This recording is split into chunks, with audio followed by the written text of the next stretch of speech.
Good morning. Sorry if you can hear a bunch of cars. My window's open because it's a sauna in my room. I just showered. Usually don't shower in the morning, but I slept with coconut oil in my hair, so I needed to get that greasiness out. Today I'm going to do a vlog about how to lose weight, how I lost weight, how to keep the weight off, and just the things that I did that helped me get to where I want to be. Please look at how ghetto my house is. We need a sign that says knock to turn the light on. I'm gonna drive to Whole Foods and get some breakfast because I don't have any food here that I want to eat. I always start the morning with a little swig of aloe vera juice. Just gets things going. Then I take a probiotic. There's no water in this. And then ashwagandha. We're ready to go. It full-on blizzard last night, look. Meanwhile, all of my friends from Florida are at the beach on spring break.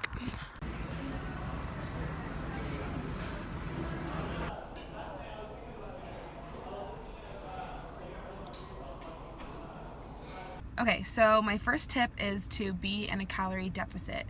There's two different ways you can do this. You can burn more than you consume, or you can consume less than you burn. Either increase your workouts and keep your eating the same, or decrease your calories and keep your workouts the same. It really just depends on the person, and I also really need to stress that you need to be mindful of the calorie deficit. So going online and looking at a calorie intake calculator, so you can enter your age, your weight, your gender, your activity level, and it'll calculate things like your BMR and tell you your total daily calories that you should be eating to maintain your weight. And then from that number, I would suggest only starting with like 200 calories deficit. You really want to be mindful of how much you're cutting your calories, because you can self-sabotage your weight loss journey by cutting too much. You don't want to put your body in a starvation mode and then stress it out and then not be able to lose the excess and stubborn fat that you've been wanting to lose. So really be mindful. That's all I can say. But it is about calories. I know that so many people are like, don't worry about calories, just eat whole foods, you'll be fine. Which, if you're trying to be healthy and you're trying to maintain your weight, absolutely. You don't need to track your calories if you're just trying to maintain weight, and you don't really need to worry about them. But if you're trying to lose weight, it's about calories. It's about intaking less than you expend. And it's just science. That's just how you lose weight. So yes, first tip is to be in a calorie deficit mindfully. Secure the bag, guys. Oat milk matcha latte. I also saw my old coworker, which was so cute.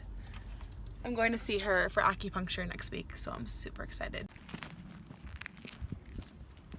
I just walked home from class and I figured I'd give you tip number 2. Leave a 12-hour window between dinner and breakfast. So if you eat dinner at 7 and you stop eating at 7, wait until 7 the next morning to have your breakfast. And I always make sure that I wait 12 hours before dinner and breakfast to have breakfast the next day. I just feel better. I feel like my body is able to use the fuel that I am giving it in the morning for my workouts and to be able to function all day, as opposed to like still burning off the food from the night before and like putting on more.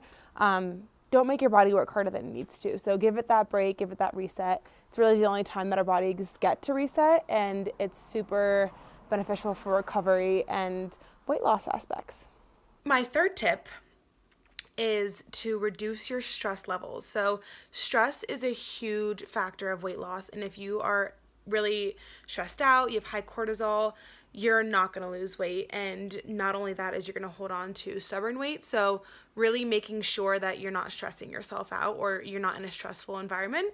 That being said, a few things that are kind of universally known to bring your stress down is incorporating more yoga, going on walks outside. It's really great at just quieting the mind, and it's low impact, so it's not gonna be a huge impact on your body. You can also meditate. I really recommend trying to do no screens at night. I really struggle with this because whether I'm doing homework really late or my job or I'm working on a blog post, oftentimes I can't do those things during the day, so I do them at night. So I'm working on that. Generally, I want to get down to no screens past 10:30. Don't think that's going to happen, but we will see. Limiting caffeine is huge. Caffeine can be great for a pre-workout and getting your energy levels up, but they are really taxing on your adrenals and just your stress hormones in general. So if you're trying to lower your cortisol, I would stay away from caffeine. Also, incorporate self-care days. I do this all the time. I literally get a massage like once a week. No shame. It's super beneficial for your body to get the recovery that it needs. So whether that's acupuncture, whether that's getting massages, whether that's just staying home in your sweats, putting on a movie and putting a face mask on, making time for yourself and for your body to recover. I know I already touched on this too in my second tip, but making sure that you're eating enough is huge with stress, because if you're already stressed out and your body's not getting enough food, it's going to go into survival and starvation mode. It's going to give its energy to what's most important, which is keeping your heart beating and, your brain functioning. So it's gonna wear on your body if you're not eating enough. And so just really being conscious of making sure you're getting enough calories in will be huge in trying to reduce your cortisol levels. I'm about to go to bed, but I wanted to come on for my next tip. I was going to only do 5 and make this the 5th and final, but I have a few more that I want to let you guys know about. So I think I'm going to continue this until tomorrow. So I will come back tomorrow with a few more. Well, it'll all be in the same video for you guys, but before I go to bed, I'll tell you my next tip. And this is to have a positive mindset when you're trying to lose weight. I've tried to lose weight in the past, and when I was thinking negative thoughts like, I'm not going to lose weight, this isn't going to work, this is not enjoyable, why am I doing this? Like, just bad thoughts and not thinking positively, I didn't lose weight, and my negative thoughts I let get the best of me. And I think this time around, another reason I've had so much success with losing weight is I'm not unhappy. I'm happy and I'm enjoying my workouts, and I'm always thinking I can do this. I'm always putting myself in a positive mindset when I'm at my workouts, and I'm just enjoying it. I don't think that you should do any workouts that you don't enjoy, because if you don't have a healthy, happy mindset, you're not going to lose weight. Your mind is so powerful, and if you tell yourself that you're not going to lose weight and that this isn't enjoyable, it's not going to be, and it's not going to happen. Keep your mindset positive and happy and enjoy what you're doing.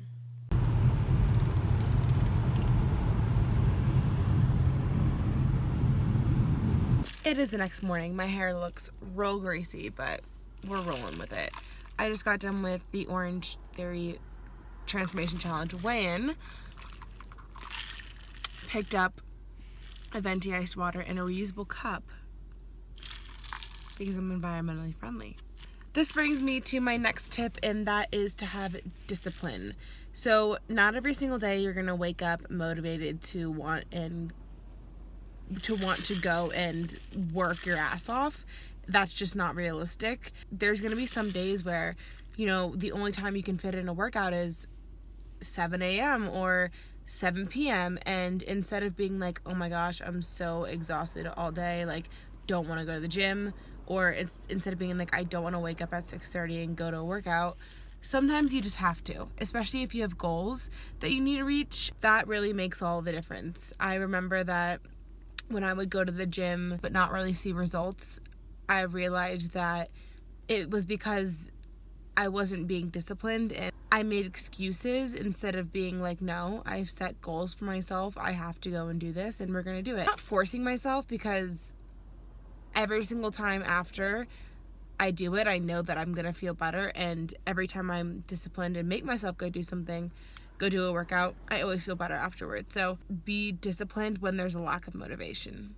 My last and final tip is to be consistent.